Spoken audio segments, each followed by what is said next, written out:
Hi everyone, welcome to my channel, and today we're going to take a look at another horrible case with you.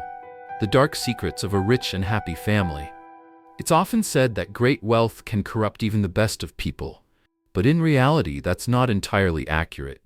Wealth simply amplifies the existing negative qualities in a person, providing a sense of impunity and permissiveness.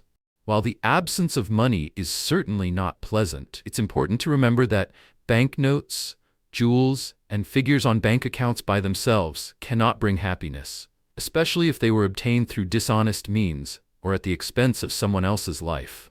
The case of Suretha and Leon Brits in 2020 shook not just South Africa, where this dramatic story unfolded, but also the entire world. The investigation promised to be challenging, with an innocent individual initially becoming the main suspect.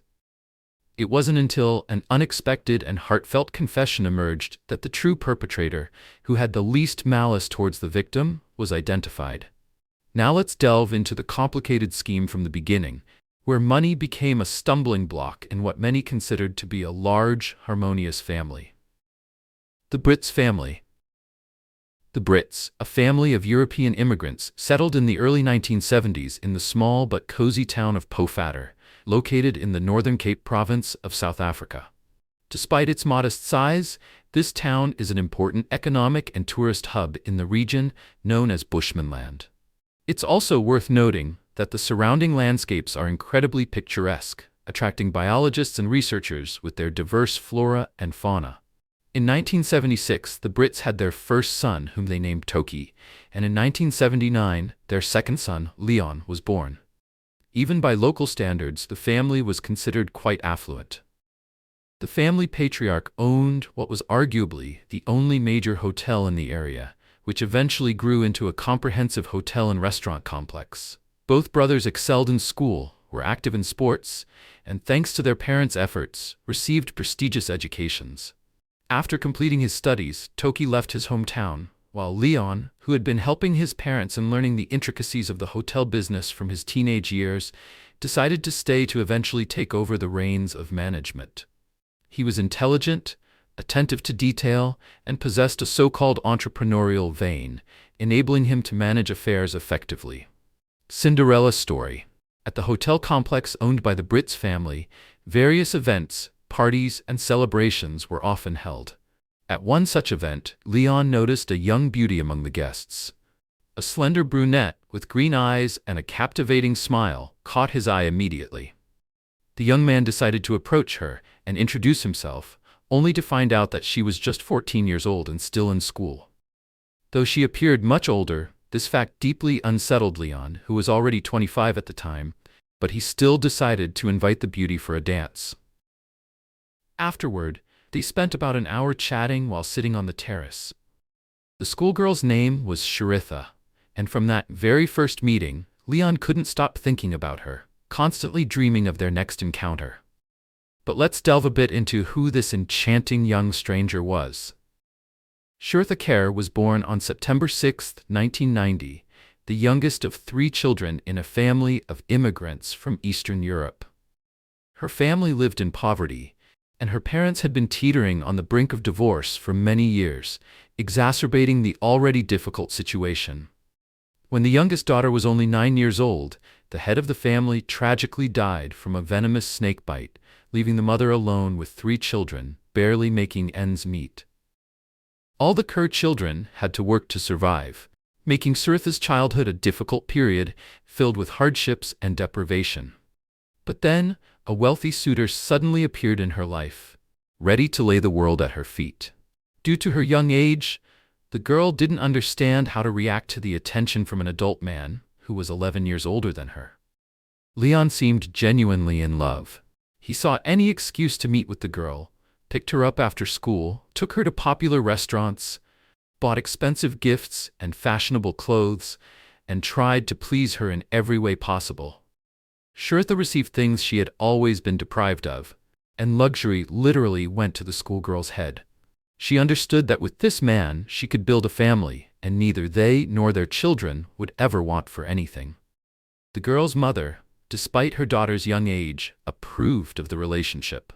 Leon seemed to her a reliable, decent, and kind person, and no one doubted the sincerity of his feelings. However, the young man's parents were very worried about his romance with her, as such relationships, if they went too far, could be considered a criminal offense.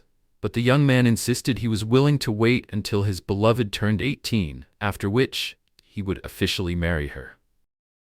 Unexpected pregnancy. About a year into their relationship, 15-year-old Shareth realized she was pregnant. She was hesitant to tell anyone, knowing that the news would not please either her mother or her lover. The girl began to wear baggy clothes to hide her changed figure and became withdrawn and uncommunicative. But she could no longer keep everything secret and decided to confess everything to her partner. The news of the impending addition was a shock to Leon. He understood that this could not only tarnish his reputation, but also lead to serious legal problems. The closeness between them had been initiated by him, and now he could be accused of seducing a teenager, which he couldn't allow. First, the man paid for a visit to a private clinic, where they not only confirmed the pregnancy, but also discovered that she was expecting twins, with the term approaching a critical point. Leon found a doctor at the same private clinic, who agreed to terminate the pregnancy anonymously. Shurtha was devastated and felt completely crushed, as her partner, who had promised to love and protect her, forcibly persuaded her to terminate their unborn children. However, Leon, being older, was able to pressure her and convince her of the necessity of the procedure. He promised that in the future, when they got married, they would definitely have children, but for now, it would simply destroy their lives and plans for a happy future together. The young woman had no choice but to comply, and she did as her boyfriend asked. She suffered from pain for several days after, but the physical discomfort was overshadowed by a sense of guilt and overwhelming depression. Shurtha stayed in her room, cried constantly, and didn't know how to continue living with this. Her mother didn't show much interest in her condition, assuming her daughter was just upset over some argument with her boyfriend, but everything would pass once they reconciled. A couple of days later, Leon actually showed up at his beloved's doorstep and took her to the city to distract her. To walk in the park and to browse through stores.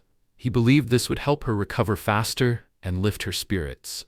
Sure enough, she soon managed to return to her previous life, but the feelings of resentment and distrust towards her partner lingered. Forced marriage.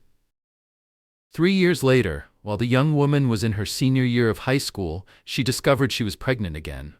At that time, she was only a few months away from becoming an adult, and this unexpected delicate condition was not supposed to cause any particular issues. However, when she told Leon about it, he reacted very negatively again, and insisted that his beloved terminate the pregnancy, arguing that they were too young to start a family. This time, Shurtha firmly refused, stating that she would not do it and would keep the child, even if it meant raising it on her own. After some thought, Leon eventually made an official proposal, presenting her with a beautiful diamond ring. By then, their once tender feelings had considerably dulled, but this renewed promise and Shurtha's ongoing pregnancy left him with no choice. By the time she graduated from high school, the changes in her figure were already obvious, and in the fall, as soon as she turned 18, the couple had a lavish wedding. The newlyweds appeared quite happy, but each had certain doubts about the correctness of their decision. A few months later, the couple had their first son, and 2 years after that, twin boys were born. The family lived in affluence, able to indulge in anything they wanted, and from the outside, they looked like a successful, well-off, and happy family. Family business. The business founded and developed over many years by Leon's parents was quite profitable. Over time, the man also started his own chain of stores and fast food eateries, and his ventures were on the rise.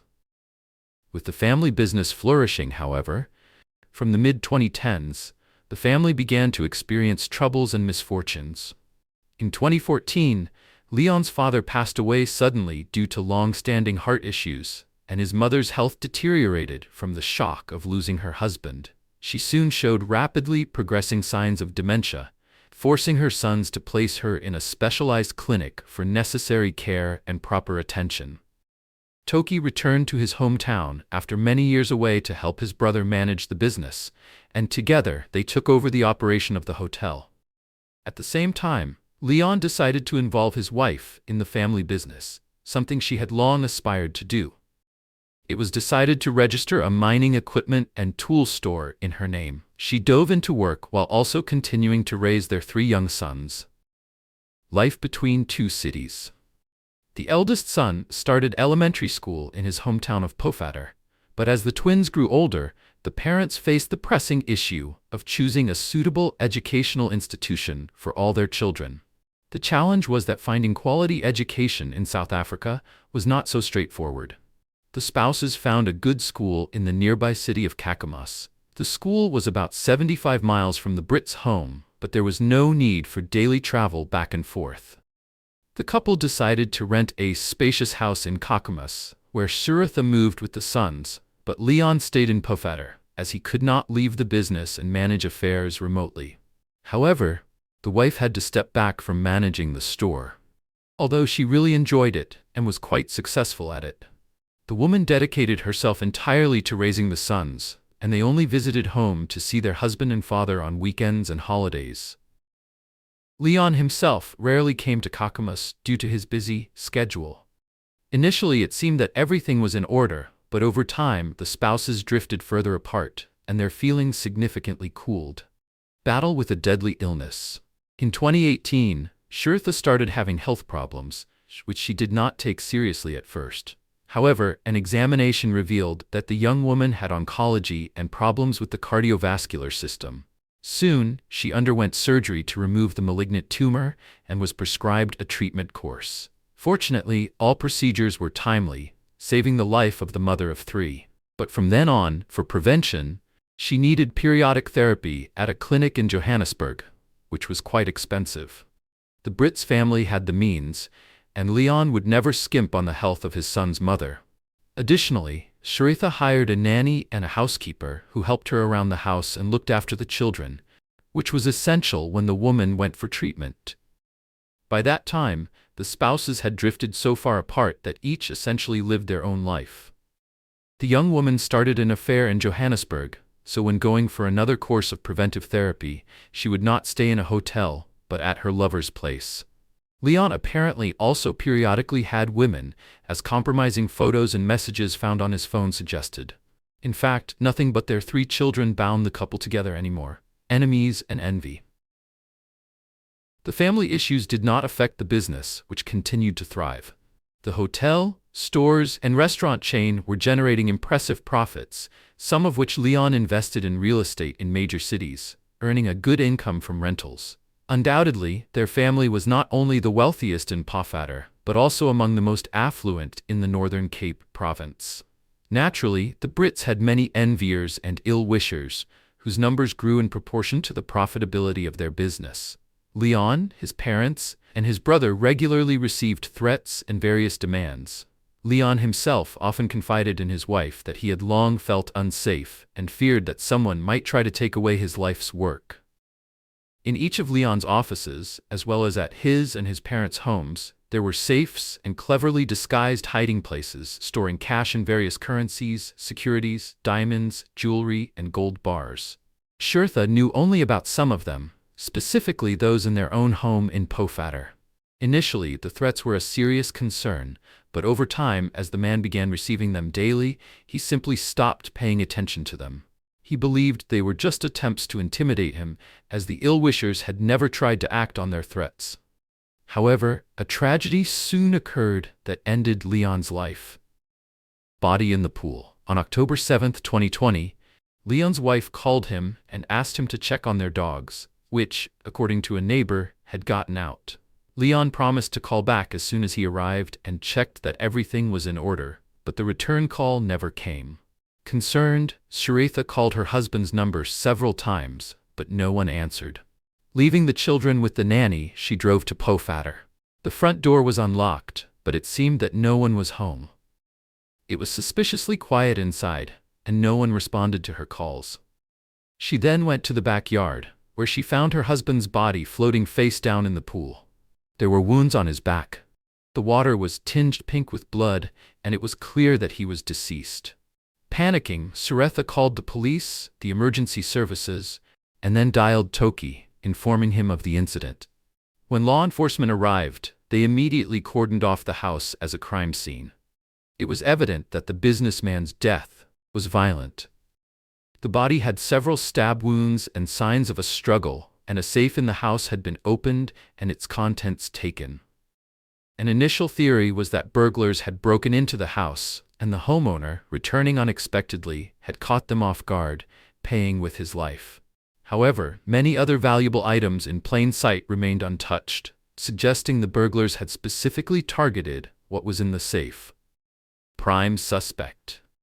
The murder of the successful and wealthy businessman quickly made a lot of noise, hotly discussed in the media and on social networks, generating numerous rumors, gossip, and speculations. Many knew about the long-standing threats against Brits and believed that competitors or ill-wishers had fulfilled their threats. However, the first and key suspect in the case became Toki, who had been managing the family business with his brother for the last few years. First, he had visited Leon shortly before the tragedy and was considered the last person to see him alive. Second, their mother was in very poor health, with doctors giving her only a few months to live, and her will reportedly was stored at the younger son's house. The prevailing theory was that the elder brother disagreed with the business mostly going to Leon and wanted to access the will to alter it. This explained why the other items in the house remained untouched. It was also suspected that he did not act alone and that murder was not part of the original plan. Toki categorically denied any involvement and stated that under no circumstances would he harm his own brother, especially since they had never had disputes or disagreements over financial matters. He sought support from Suretha, who asserted that she believed him and would help find the best lawyer to prove his innocence. Unexpected confession. For nearly 2 months, the investigation was at a standstill, with no new evidence, leads, or witnesses emerging. However, one day, 35-year-old Jacques van Vuren walked into the police station and offered to make a deal by pleading guilty and revealing all his accomplices in exchange for a reduced sentence. It turned out that Jacques had once attended the same school as Suretha. They were friends, and he even had feelings for her. But she did not reciprocate and soon started a relationship with Leon. The former friends had not seen each other for many years, but one day they coincidentally met at a shopping center and started talking. At that time, Jacques was going through a tough period.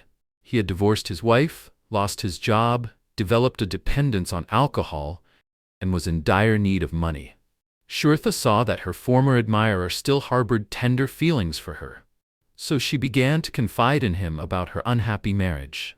She claimed that her husband mistreated her, was abusive, but she could not leave him because he threatened to take their sons and leave her with nothing. This topic was painful for Van Vuren, since his ex-wife had barred him from seeing their children after the divorce, and he genuinely empathized with Suretha and wanted to help. They exchanged phone numbers, and a few days later, Suretha, having devised a cunning plan, called her former friend and tearfully told him that her husband had beaten her. She said she couldn't leave him and that the only solution was to eliminate the tyrant. Suretha was very persuasive, and Jacques believed her. Moreover, she promised him $500,000 South African rand as payment, and he, as mentioned, was in desperate need of money. Jacques agreed to help Suretha, but he did not want to do the dirty work himself, so he decided to hire other people. The plan was developed in early 2020, but due to the global epidemic that swept the world, its execution had to be delayed. During this difficult time, the Brits' family business suffered colossal losses. A store and part of the restaurants had to be closed, and Leon wanted to sell the hotel, which his wife did not agree with. In late September, the conspirators returned to the original plan, but Jacques requested half of the payment up front. However, due to financial difficulties, Suretha could only withdraw 100,000 rand and also gave her accomplice her engagement ring. With this money, Jacques hired a friend named Enrique Williams, who had drug issues and was willing to commit murder for money. However, Williams was afraid he couldn't handle a grown, strong man alone, so he brought along his 25-year-old friend, Amantal Bariki, to share the fee. Shurtha gave the criminals access to the house, informed them about the safe's location, and allowed them to take whatever they liked to make the robbery look more plausible. The only condition was that the dogs should not be harmed, so she let them out in advance. The neighbors saw this and called her, signaling that Williams and Bariki were in the house, after which she called her husband and lured him into a deadly trap. When the unsuspecting man entered the house, he was struck on the head with a baseball bat by one of the lurking criminals, and another attacked him with a knife, leaving him no chance. Leon was stabbed 8 times and hit with the bat a dozen times before his lifeless body was thrown into the pool. After opening the safe, the criminals found no money, only securities, diamonds, and gold bars. They handed over the loot to Jock, who in turn gave everything to Shritha. The criminals decided not to take anything else from the house, fearing they would leave too many traces. They were only counting on the large sum promised by the client. Torment of conscience and fear of inevitable punishment. Jacques was not supposed to appear at the crime scene himself. Shritha feared he would be caught on surveillance camera footage and recognized, as Toki had seen him a couple of times and knew he was his brother's wife's school friend. He was only supposed to pass on the advanced payment and instructions to the accomplices. However, Jacques was anxious to ensure everything went smoothly, and drove past the Brit's house several times to make sure the perpetrators were in place and the victim had arrived. His car was captured on camera, and although the license plate was not clearly visible, the police were interested in the vehicle, meaning that finding its owner was only a matter of time. Furthermore, there was no money in the safe, and all the family's accounts were frozen during the investigation. Shurtha had no way to pay the hired perpetrators, as selling diamonds, bars, or securities would expose her. She asked them to wait, but Williams and Bareki were not willing to wait, and began to threaten Jacques. Desperate, Jacques had not received the money, was plagued by guilt, and his accomplices threatened to deal with him. He realized that he would end up either behind or follow Leon. Jacques shared his concerns with his sister, who told their mother, and together the women convinced him to voluntarily surrender to the police and reveal the other participants in the plot to secure a more lenient punishment. True motives of the mastermind. Jacques, in his full account to the police, believed he had done a noble act, as he saw Leon as a man who mistreated his wife, was abusive, and threatened to take away the children. However, it was actually Shurtha who initially directed the police to consider Toki as the main suspect, citing a will and property disputes between the brothers. The authorities decided to detain and interrogate the woman to uncover her true motives. It turned out that she and her husband had fallen out of love long ago, and each was living a separate life. Shretha had a lover in Johannesburg whom she wanted to join permanently. However, when she expressed her desire to divorce Leon, he categorically refused to agree. He also threatened to leave her with nothing and take the sons if she decided to leave him. It's hard to say what motivated Leon, but it's likely he still had feelings for his beautiful wife and hoped to mend their relationship.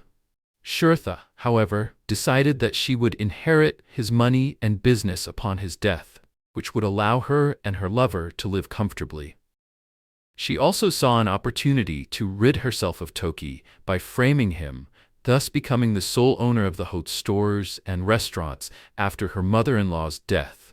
Her plan might have succeeded if there had been money in the safe and she had managed to pay off the hired perpetrators. Trial and sentencing of all participants. The trial of the criminal quartet took place in the spring of 2021. Each participant's role in this high-profile case was considered.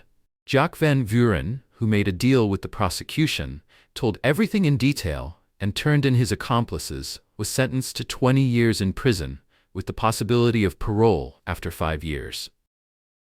The hired perpetrators, Enrique Williams and Amantal Bareki, were found guilty of premeditated murder with special cruelty and robbery. They were sentenced to life imprisonment without the possibility of parole. As for the widow who orchestrated the murder of her own husband, she managed to convince the court that she had been a victim from the very beginning of their relationship.